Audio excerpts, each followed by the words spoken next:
Hello, everybody. Thank you so much for joining us tonight. I am super, super excited. We have Beth Meacham and Patrick Nielsen Hayden, who are going to be in discussion with Isaac Butler, and they are discussing, drumroll please, The Dragon Waiting. Bum, bum. Show and tell. And The Dragon Waiting, it's really cool. It's part of it's like a core essentials edition, which they'll talk to you about a little bit more, and was originally written by John M. Ford. I am now going to disappear and leave you in the amazing hands of Isaac, who has a great little intro for you and everything. But before I disappear, the Vanna White section, as many of you are now becoming familiar with, of the intro. If you look down below, you will see where it says, ask a question. Exactly, yes.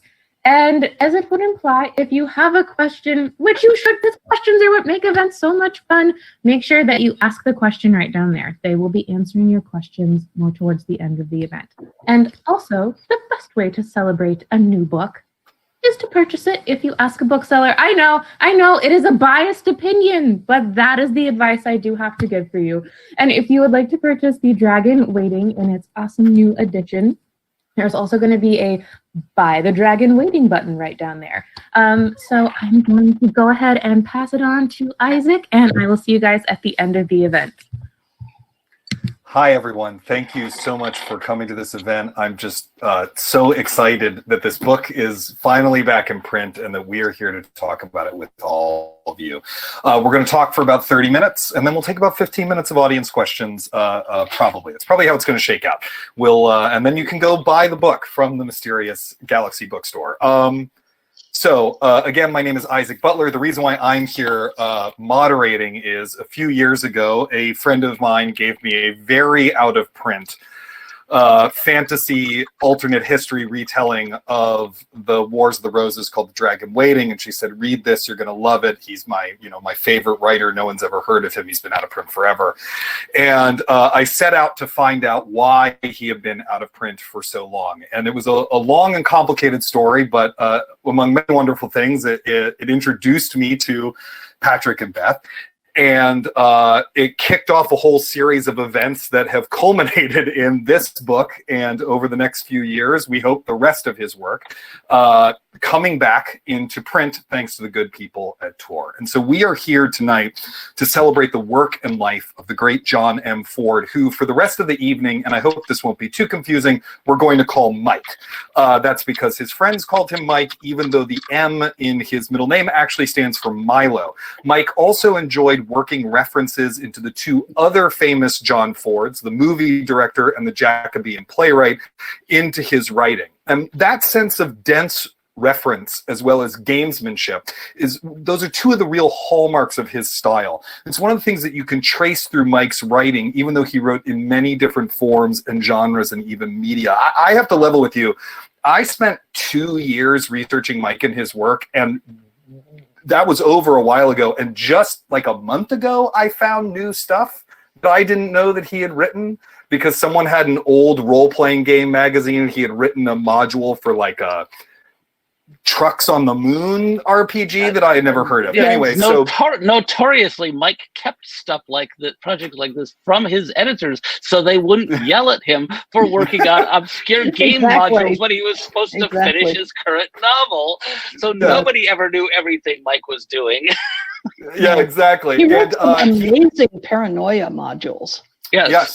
The yellow black box. I forget what the yellow level black box. I forget what it's actually called. Someone I'm sure will correct me in chat, but it's amazing. So to give you just a taste, if you don't know Mike's work well, of how it worked and the way it combined humor and a canny analysis of the mechanics of genre with precise language and deep feeling, I thought I'd read you just a little something of his. It's not actually from The Dragon Waiting. I want to whet your appetite for some of the previously unpublished works of Mike's that we will get somewhere down the line, because I think this is like a perfect little piece of writing.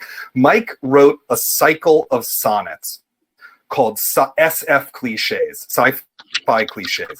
And each one of them does this wonderful, wonderful magic trick where it first appears to be affectionately lampooning some form of science fiction writing, and then it reverses itself and figures out exactly why those particular tropes are so powerful and enduring. So I just wanted to read one of them to you right now. It's a poem called Time Travel. The traveler in time adjusts his toy and goes to tea with wise men ages dead. He'll plunder bare the treasure rooms of Troy and coax the fickle Helen to his bed. The fact that he has no linguistic skill will not impede his plans for conquest much. Some centuries from now, there'll be a pill or box that translates word for word or such. He'll live for any time at all but now, until by fluke he manages to kill his grandpa or himself and reckons how, like everyone he knew, he's taking still the trip through time the traveler understands when first he feels arthritis in his hands. Joining me tonight to talk about Mike and his work are two of his friends and editors, Patrick Nielsen Hayden and Beth Meacham. Patrick, Beth, hello. Hey. Hello. Hello. Let's just, and someone in chat did in fact chime in. I want to read the rest of those poems. Yeah, they're so good. They're so good. But that would take up a lot of our evening tonight. Someone did chime in with chat that it is the yellow clearance black box blues. Yes, the yes. tongue twister impeded Yes. my memory. Thank you, Danny, for that. So let's just start at the beginning. Patrick, Beth, each of you, how did you first meet Mike? How did I meet Question. Mike? God, I don't remember. I believe I was introduced to Mike by my friends Ellen Kushner and Mimi Panich.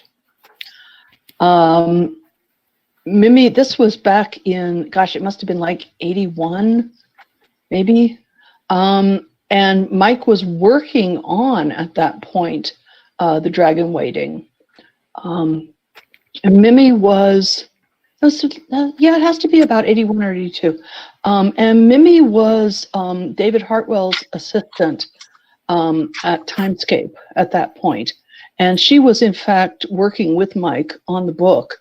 In fact, everybody worked with Mike on every book because Mike would run around town visiting all of his friends and showing them pieces of whatever he was working on and asking what they thought about it. And if they had something smart to say, which was not that often, incorporating what they had to say into the work in progress. So editing Mike Ford, I have to say, was a communal activity. Collegial, yes. Very much. collegial. Any rate. Did he show you early pages of The Dragon Waiting before it was done? Yeah. Anyway, Mimi and Ellen introduced me to Mike. And then shortly thereabouts, he came to know Harriet, possibly once I don't know if he knew Harriet before I started at Tor or not. I think maybe he did because he knew everybody too. The Harriet we were talking about is Harriet Mcdougall, who was the first editor-in-chief of Tor, and was the wife of and is the widow of the author who wrote as Robert Shorten, whose actual name was James Rigney. And Mike and Harriet and Jim Rigney were very close friends. Yes, Mike and Jim, Harriet and Jim pretty much adopted Mike at one point. Among other things, they paid for his retina transplants that kept him working for several years longer than he might have. Yeah. Right. So anyway, Mike was this really brilliant writer who would wander into the office and wearing this grotesque, ratty trench coat and hat. It always seemed to be winter. I don't know. And his checked hat and his ratty raincoat, and then would pull something out of his inner pocket and say, "Here, read this." And it was something amazing and strange and funny. And he scattered works of art all over the city. I first met Mike when my absolute first editorial job in New York City. I was an editorial assistant at the Literary Guild, which nobody remembers these days. It was the big competitor to the Book of the Month Club. It was owned by Doubleday, so I worked in the Doubleday offices at 245 Park Avenue, which entailed things like winding up standing in line behind Jackie Onassis, who was part-time editor there. But Mike, this is in 1984. He had written, and the Dragon Waiting had been published the previous year. This is the spring of '84. It was going to win the World Fantasy Award later that year. We didn't know that. But he was still reading published science fiction novels just as a reader for Ellen Asher, the editor of the Science Fiction Book Club, for like $50 a pop, and coming in and delivering his reports. I was on the same floor as the Science Fiction Book Club people, and in fact, the assistant editor there had gotten me the job that I had. As Beth described, everywhere he went, if he sat down at somebody's desk for 20 minutes, he would leave like, a brilliant sonnet or ridiculous limerick or just some piece of weird erudition. And later, a few years later, when both my wife and I began working at Tor, we got to know him better. We were mutual friends of a bunch of friends of his in Minneapolis, and we had a very strong sense that he was. At that point, we had read The Dragon Waiting. We read Growing Up Weightless. We read his earlier books. In fact, I remember reading his very first novel. I'm sorry, I'm blanking on it. The cyberpunk Web one. of Angels. Web of Web of Angels. Yes, at the recommendation of a Seattle fan named Ole Kavern in 1980. And discussing it with fellow fans in 1983-84 because in the context of the growth of cyberpunk and the first works of Bruce Sterling and William Gibson, and a bunch of us saying Web of Angels invented all of this stuff 3 years earlier. That was even before I knew Mike socially. So he sort of crept into my and Teresa's consciousness as a major presence in the field. And by 1988, when we were both working at Tor, Mike was regularly coming by the Tor offices and putting his feet up on Teresa's desk and leaving strange rebuses and word puzzles behind. It's just this is a man who is made of language. It's just I mean, you've seen some of. I think you have some sense of the Ask Dr. Mike performances that were a regular thing at MiniCon, where he would put on. Can we actually talk about Ask Dr. Mike? I had it on my list of things to talk about because it's. I will say, in the process of researching my story about Mike, I tried to see if there were any extant recordings of them. God, I wish there were more. I wish there were. They don't appear to exist. I was put in touch with lots of people who had sort of videoed lots of cons. So can you describe? Because this is cutting the section about Ask Dr. Mike for my article is so heartbreaking. So can you describe for people who weren't at an Ask Dr. Mike performance what they were like? I think I have somebody in the next room who might be able to do this better than I could. Good. Yes. We're about to have a special surprise. Imagine that you were in a convention hall and up in front is this very slender, slight, fair-haired man wearing a lab coat over his safari jacket. And there is a whiteboard or a chalkboard, depending on what they had, and up behind him. And he's just standing there, and someone, usually, like a moderator, will say, "Welcome to Ask Dr. Mike. Ask Dr. Mike your questions." And there was, I don't know, if I don't know, this may be too obscure. As with performances of the Flying Karamazov brothers, there was a challenge amongst the audience to come up with the most outrageous question to ask Dr. Mike, in order to elicit the most outrageous answer. Patrick, you're muted. You're muted, my friend. No, we can't hear you. Unmute yourself.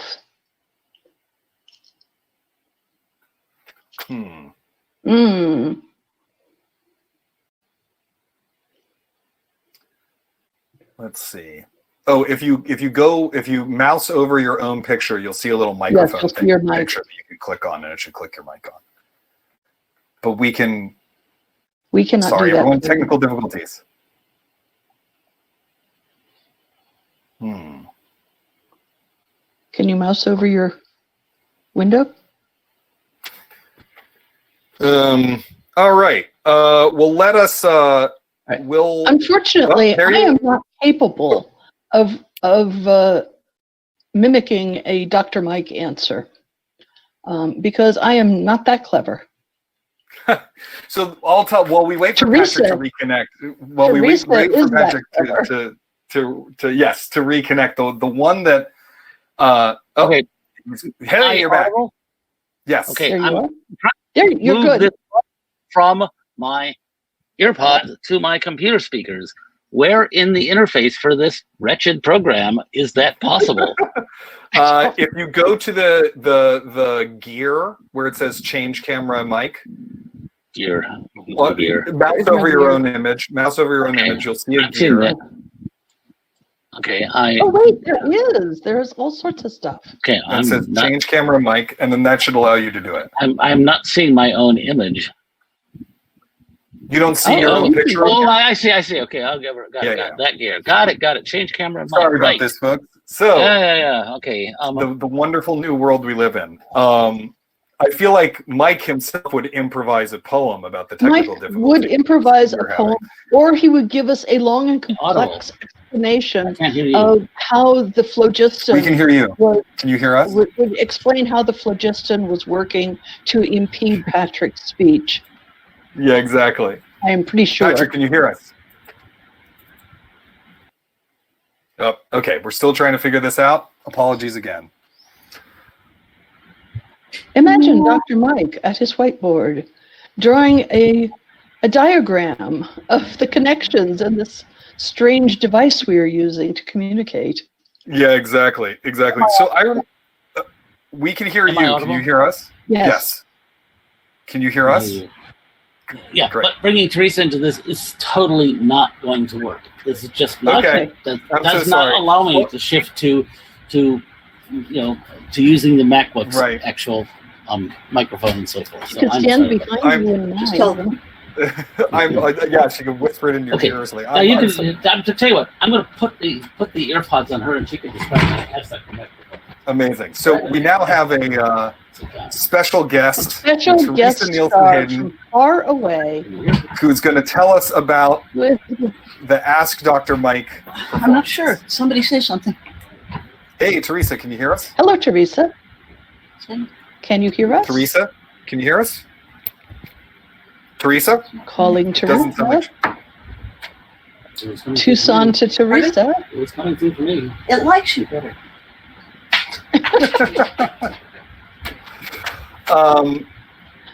Well, it was a good idea at the time. It was a good yes. Here. Let me stand back and just narrate. No, you repeat it's not going to work. Yes, it will. We can hear you very well. Patrick, can you hear us? Yes, I can hear you. And okay, why can't you hear when they talk? I'm deaf. All right. It is plausible, Patrick. It is plausible that those earbuds do not work with the hearing aids. Hello. I speak. Hello, can you hear us? I speak even now. So what you want to tell them is, okay. No, never mind. No, I'm not going to do this. We can actually hear Teresa if she talks. Okay, yes. Come back. Talk Teresa, now. Just get your head next to me and talk. So, ask Dr. Mike, regular event at Minicons. I learned when I was helping do program to never program against it. Nobody wants to come. They're all off watching Ask Dr. Mike. So it'd be Mike Ford up on a raised stage with a blackboard in his white lab coat taking questions. Some of which I think were serious. At least he seemed to be answering them seriously. But it was at Ask Dr. Mike that he improvised the Heisenberg, Gödel, and Chomsky walk into a bar joke, which is just about perfect. One year during an election year, people were asking him political questions, and he got into one of his convoluted explanations about elections that wandered off into Calvinist theology, of course, and it's one of those moments where the angel taps you on the shoulder, and I turned around, and sure enough, all the Presbyterians were falling off their chairs. So it was very funny. And it was utterly brilliant. It was completely, off the cuff, and I missed them terribly. Mike was fast. It was one of the. God, he was fast. One of the truly stunning things about him. See, I mean, I've been privileged to know some extremely smart people in my time, and Mike was just, on most measures, off the frickin' charts. Right. I mean, like the time that we were driving back from Boston, and he was in the back seat, looking near death, and I was talking to Mike Farron, who was in the front seat, and was visiting New York for the first time. And we passed a sign that made reference to Polish sausage, and Farron remarked that somebody on the well had just said that Polish or Polish is the only word that changes its pronunciation depending on whether or not you capitalize it. And Mike was really sick, but this little thready voice instantly comes out of the back seat that says, "Tangier." Fern looks at me and so quietly says, "I've heard stories about him." And I said, "They're all true." Yeah, incredible. Mike was amazing. Incredible. Sorry for all the technical problems. Oh, it's all right. It's all right. So one thing that we've already touched on, but inevitably comes up in conversations about Mike was, as you put it, Patrick, this sort of made of language thing. He worked constantly, but often not in the thing you would expect him to do, which is rarely the thing novels, that he was supposed to be doing. yeah, exactly. Almost never. So he wrote gobs of poetry. He wrote lots of great modules for games. I had a long conversation with Jo Walton where she said that if she's ever consulting, if she is ever writing anything that has to do with time travel, she reads his GURPS time travel manual because it actually is a rule book of time travel storytelling, for example. And of course, he wrote 2 of the greatest Star Trek novels ever written. Patrick, I remember you told me you had quite an adventure with a coverless copy of The Final Reflection. That was when we first moved into our current neighborhood, our current area of Park Slope in Brooklyn, and I was discovered that the street I walked up from the subway station to my home somebody had one of those little free libraries and consistently had a certain amount of science fiction being given away in it. And I noticed over a period of several days that there was a copy of the original Pocket Books edition of The Final Reflection, not the more serious of his 2 Star Trek novels, the one in which he casually, offhandedly invented a great deal of everything we know about Klingon culture, which was later appropriated by the various movies. This is a Star Trek novel in which the only concession to the classic Star Trek characters is a scene in which the child Kirk interacts briefly with the child Bones. All the other characters in it are Klingons. And I was just outraged by the fact that nobody was taking this free book over a period of 4 or 5 days. I eventually took it myself and went home and wrote a little word process tiny type document, which I clipped to it, basically saying, this is an unbelievably underrated science fiction novel. Even if you don't like Star Trek, and I'm not a huge Star Trek fan myself, you will enjoy it. Yeah, you owe it to yourself to take this free book and read it. Signed, Patrick Nielsen, editor-in-chief to our books. It was gone the next day. It did its job. But I was wondering if we could touch on, because I think it's one of the most Mike things that I learned about the Christmas cards. Okay. So could Beth, Patrick, could you tell us a little bit about the Christmas cards and these sort of unique objects that he made? Incredibly elaborate works of literature as Christmas cards. They're like these pamphlets, 8 pages, 16 pages. They're like 32-page chapbooks. One of them, a poem called Winter Solstice Camelot Station, which was basically a blending of railroad lore and Arthuriana, won the World Fantasy Award for Best Short Fiction. Other of his Christmas cards are the titles like Troy, the movie, et cetera, et cetera. Yeah, thank you for posting the link. All of them were just totally weird, brilliant, off the cuff, gratuitously brilliant stuff. And as Isaac knows perfectly well, because when he visited me and Teresa to talk about Mike Ford, he got out his camera phone and basically took pictures of every page of our nearly complete collection of Mike's Christmas cards. Yeah, they're amazing. Much as I love Winter Solstice Camelot Station, I think my favorite of the Christmas cards was the Sestina the Starship Pauses, which is just an amazing. I think it's a like a triple sestina, long, beautiful poem, set on out in outer space, and I cannot do it justice. It's just describing the pause of a starship, which is having some mechanical difficulties. They finally get it repaired and light up the sky as their drive comes back on. And the last line is, on the planet below, some shepherds looked up. Yeah, incredible. And turning it into a Christmas card. Yeah. At any rate, if you were Mike's friend sometime around Christmas or sometime after Christmas, you would find a package in the mail, which was Mike's Christmas card that year. Yeah. And the experience of being a friend of Mike's over these many years was a frustrating, because nobody expected him to make whole bones. As the years went by, I mean, to talk seriously about him, he was what used to get called a brittle diabetic. He was born very severely diabetic. In what we now call type 1. He talked as if he wouldn't make 50. He died at, I think, 50, 51. He never expected to. He never expected to live a long time. And all of us were basically in a constant state of flinch from that Mike would vanish from us at any minute. He actually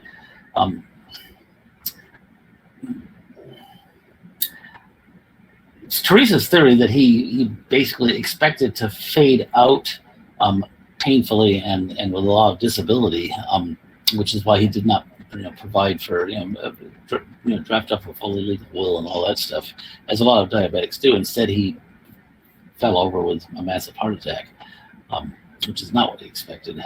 But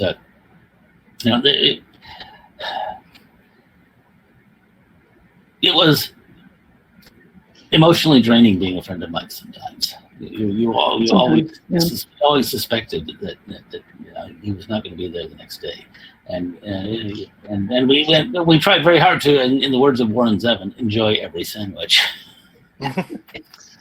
Yeah, and part of that friendship was, of course, the editing process with him, which I know you mentioned was kind of a communal act. We have a question in the about that. What was it like editing him? Because I imagine, he one thing that just to maybe set something up, I don't know, is he was very brilliant and didn't want to condescend to his audience, even when his very smart audience would have trouble understanding him. So Mike, you got to give us a chance here. Right. But so what was it like editing him? I think Beth will agree with me. He was not a prima donna. That's one of his great saving graces. He listened and listened to editorial feedback and took it seriously, including from his friends and his many beta readers and so forth. Right. He was disinclined to make things simple and easy.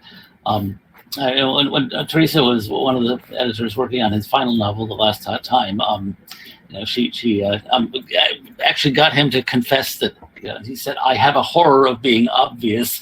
She said, "I said that often. How can I break this to you? This is not the thing that is going to be on your obituary." The story I remember is the novella Fugue State, which was originally published in severely edited and truncated form in a Betsy Mitchell 3-novella anthology for Bain, and then I published it as the front half of a Tor double early on in my career at Tor. Right. I think I have that about 20 we feet away did from these this doubles that were two novellas bound tete-a-tete. So I gave him the opportunity to basically publish the unexpurgated version, and it is a very complicated novella. And what was reported to me, and this may be apocryphal, but I was told at the time, was a conversation between him and another Minneapolis fantasy writer who is also now deceased, named Joel Rosenberg, in which Joel saying, I hear you're getting Fugue State republished by Tor, and Mike said, yeah, and it's, I hear you're getting to revise it and have it published the way that you want it is, and Mike went, yeah, and then Joel saying, clearly you want to clear up some of those ambiguities, and Mike said, no, adding ones. I'm adding some ambiguities. I remember. Which book did you work? I can't remember how many times I would say to Mike, because I was reading something, Mike, I like to think that I'm a reasonably intelligent reader. I like to think that I have not quite, but a reasonable facsimile of the broadness of your education and your interests. And he'd go, yeah. And I go, this Mike, is the archetypal editorial interaction with Mike Ford. Mike, I didn't understand that. Can you explain it, please? Amazing. And he would sort of pull back and look thoughtful. Incredible. A little bit. I fear when we talk like this that we're making it sound as if his work is unapproachable, and it's not. Which it's not. It's so joyful. For one thing, the sheer joy and charm, even when Mike was 35,000 feet above surface level and wielding incredibly obscure references, yet he had always had unbelievable narrative drive, and just that sense of he could work that sense of oh my God, Mom, I just want to sit here with my flashlight under the covers and read the next 3 chapters. Yeah, absolutely. Yeah, I mean, I was saying this the other day that, just the first paragraph of The Dragon Waiting is so brilliant that it's enough to just pull you through the whole novel. The novel is a romp. That's the thing. It's we talk about oh yes, it's dense with Shakespearean reference. Does not matter if you get any of those at all. What it really is a historical romp. It takes place, for those of you who don't know, in alternate Europe, in which the Byzantine Empire never fell and Christianity never became the dominant religion. And then on top of that, there is actual functional magic. And so it's the Wars of the Roses. There are vampires. Yeah. Oh, and there's vampires. Yes, there's a vampirism sickness that causes people to become vampires. And so it's the Wars of the Roses in that realm. So of course, people often talk about it, and I did in my article, in terms of Game of Thrones or A Song of Ice and Fire. Right. But it's actually, which is a series of novels I love, so this is no disparagement of that, which is also, to some extent, based on the Wars of the Roses. Yeah, exactly. But tonally, it couldn't, but tonally, it really couldn't be different. It really is a, fun, swashbuckling, deeply felt adventure, while still being smart as hell. At least that's my pitch for The Dragon Waiting. I know we've got a couple questions. Before we get to them, I did want to get a moment to talk about this publishing line that it appears as part of, which is Tor Essentials, because I'm really fascinated by the way that y'all are trying to play with and adjust how we think of the canon of science fiction and fantasy. Exactly right. We're trying to tune up the perceived canon of science fiction.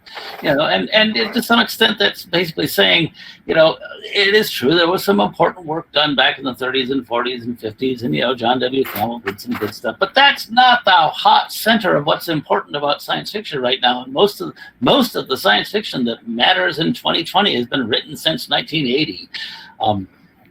I mean the line so far is, did I use my phone? Sorry. I have a list on my phone. The line so far is that we launched at the beginning of 2020, just before the pandemic hit.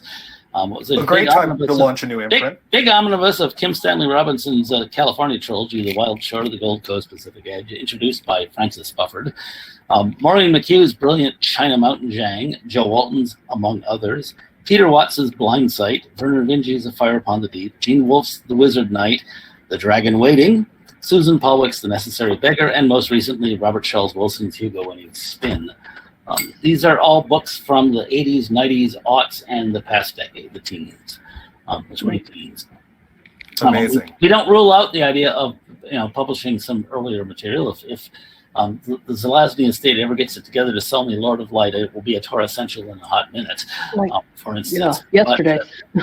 But there has been a decades of focus on the so-called Campbellian golden age of science fiction, and I'm not trying to diss that stuff, and I grew up reading it, and I could practically recite you passages from Heinlein's The Past Through Tomorrow omnibus, but it's not. That stuff is, to modern readers, a little stodgy. It's like when I was 16 trying to read Clark Ashton Smith and Seabury Quinn because all the hardcore pulp fiction fans couldn't stop praising these guys, and it read slow and just squidgy. I just what works for a contemporary audience changes over time, and that's a lot of what I'm trying to address with the Tor Essentials. Also, I'm trying to self-interestedly build a canon that reflects positively on the stuff I like. Yeah, and also we're mining our own backlist. Right. Indeed so. Remind people. Yeah, Tor has been around for nearly half the history of modern genre science fiction, bogglingly enough,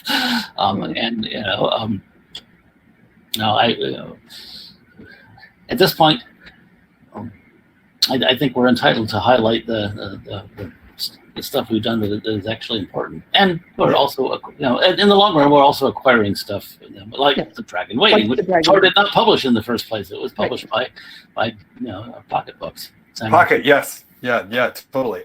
We have an audience question about who among Mike's peers he was particularly enthusiastic about and reading and championing. I mean, I know obviously he was very close friends with James Rigney, aka Robert Jordan. He was very close friends with Neil Gaiman, and they corresponded often about their writing, and some of that correspondence is in the article. But who are some others? Who are some others that he was? It was a pretty tight knit community that sort of around him, right? Yeah, I would cede that question to Beth.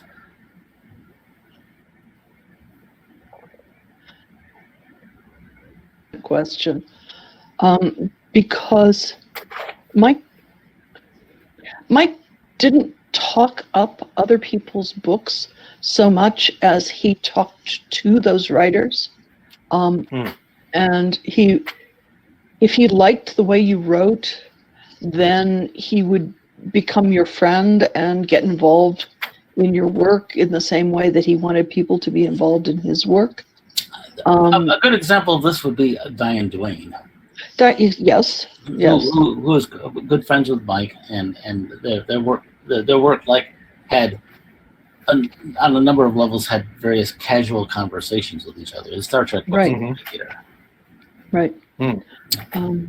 Interesting. A surprising writer, I think, for some people, it would be Joel Rosenberg, who was Mike and Joel were quite close. They were very close friends, and bounced their work back and forth. He was never really a scribbly, at all. The Scribblies are a writers group in Minneapolis, comprised partly of Pat Reedy, Pamela Dean, Steve Bruce, Emma Bull, Will Shetterly, Carolyn Stevermer. Who else is involved, Patrick? I don't think Carolyn was really a scribbly, but the people. Well, that's true, definitely. Mike and Pamela Dean, their work close. Definitely talk to each other a lot. Absolutely.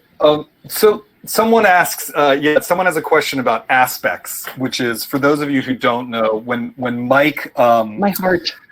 I know when Mike passed away of a heart attack in the wee hours of the morning, he was actually at his desk working on this gargantuan masterpiece called Aspects. A fantasy novel with dragons, magic, epic journeys, railroads, and prime ministers.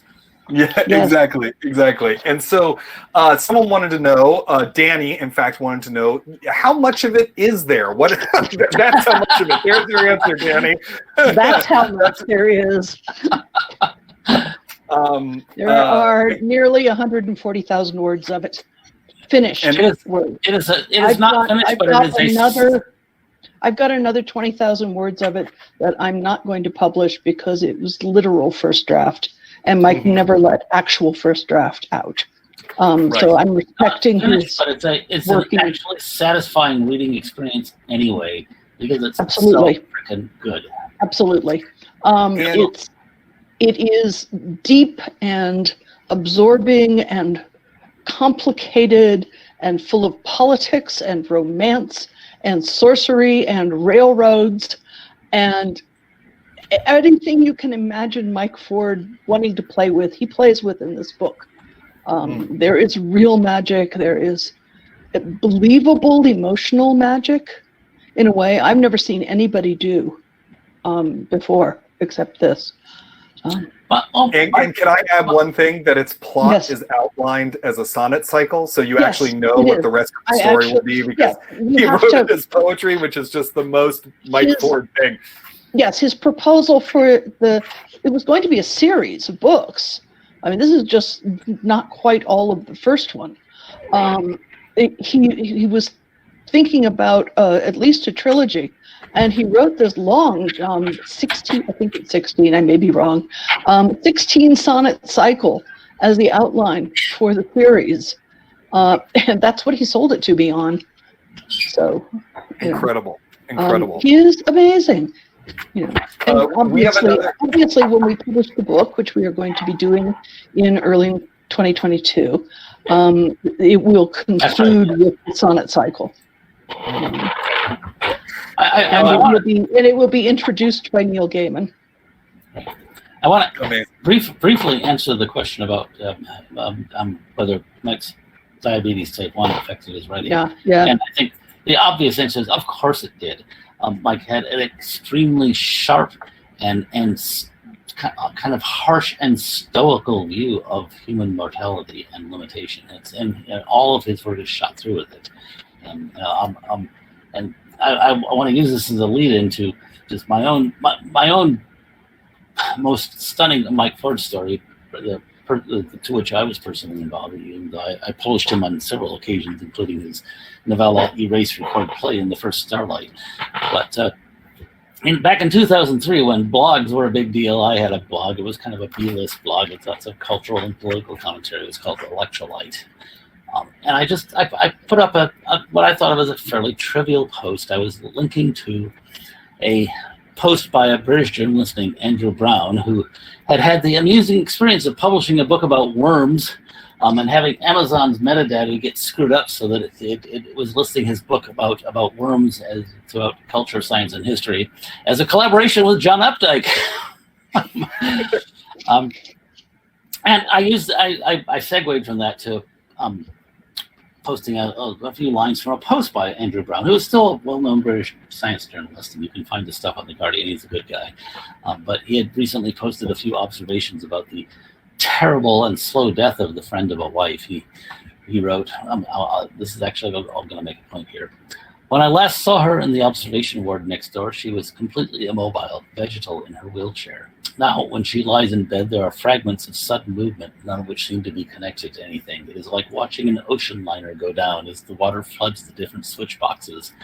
Lights go on and off in the ballroom. In the cargo hold, the crane rattles across the ceiling, chain swinging. The master's wheel suddenly twirls decisively, but the master and the crew all fled long ago. I ended my post saying, if I was a better writer, I would conclude by yoking the trivial to the tragic, relating the twin inevitabilities of death and database error by means of a rhetorical figure involving worms. Meanwhile, Andrew Brown is a good writer. The first fucking comment to this thread was from John M. Ford. It was a fucking sonnet, which has now become one of his most famous ever. It reads, the worm drives helically through the wood and does not know the dust left in the board. Once made the table indecoral and good, and suddenly the crystal hits the floor. Electrons find their paths in subtle ways, a massless eddy in a trail of smoke. The names of lovers, light of other days, perhaps you will not miss them. That's the joke. The universe winds down, that's how it's made. But memory is everything to lose, although some of the colors have to fade. Do not believe you'll get the chance to choose. Regret, by definition, comes too late. Say what you mean. Bear witness. Iterate. The next several dozen comments were basically people going, Mike!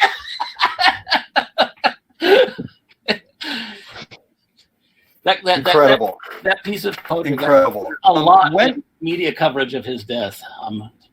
You can still get it on a T-shirt. Yeah. It's true. Tor is.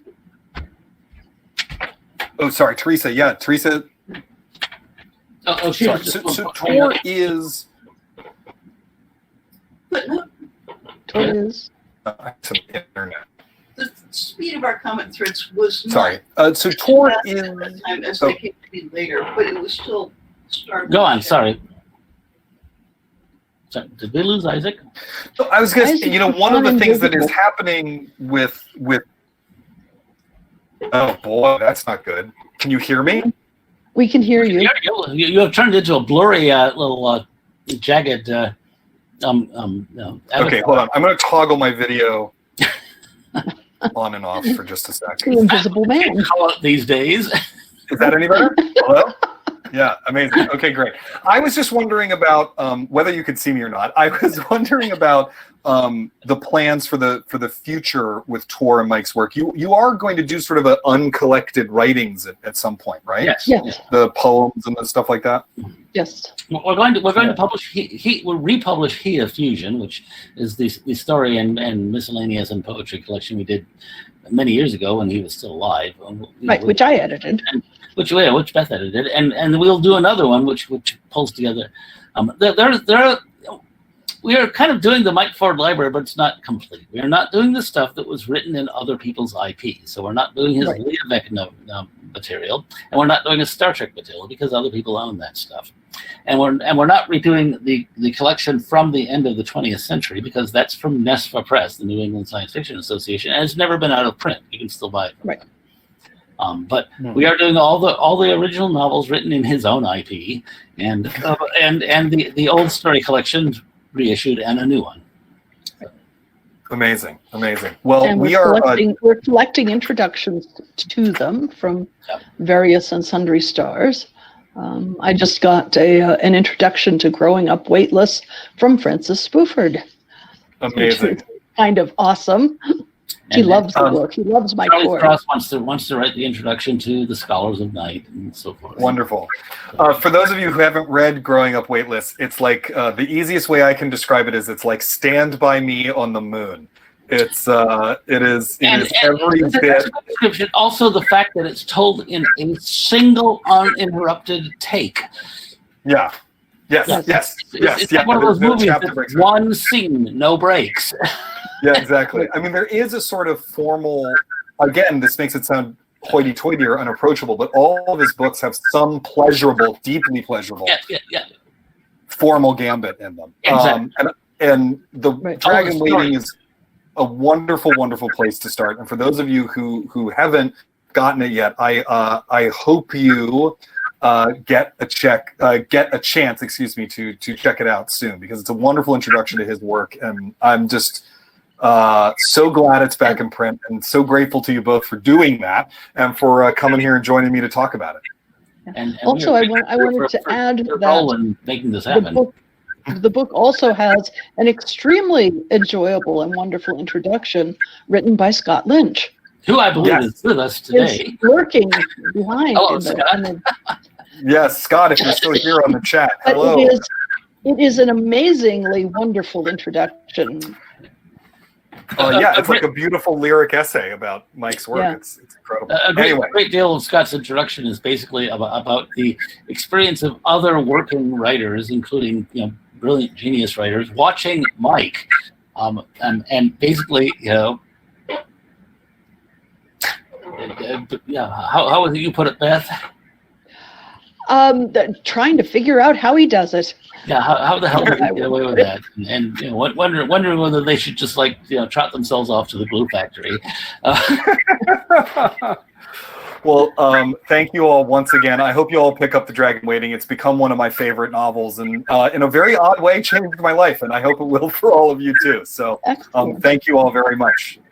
Oh, awesome. Thank you so much to Isaac, Patrick, and Beth for joining us tonight. It was such a pleasure getting to talk to you guys and hear stories and celebrate The Dragon Waiting and what Tor is doing and just bringing back all these awesome stories. I mean, Mysterious Galaxy, we specialize in sci-fi and fantasy, so it's like our hearts are beating so happy that these great books are now coming back and being available. Well, believe me, Tor loves Mysterious Galaxy a lot. Yes. Symbiotic relationship. There you go. Right. It's like something out of sci-fi. Exactly. Oh, awesome. Thank you so much for spending this evening with us. It's a great way to kick the week off. Thank you, everyone. Yes, thank you everyone for joining us. Go buy The Dragon Waiting so that you can intellectually be challenged as well as have a really good book with awesome humor in it, because that is a hard thing to find these days. Humor Indeed.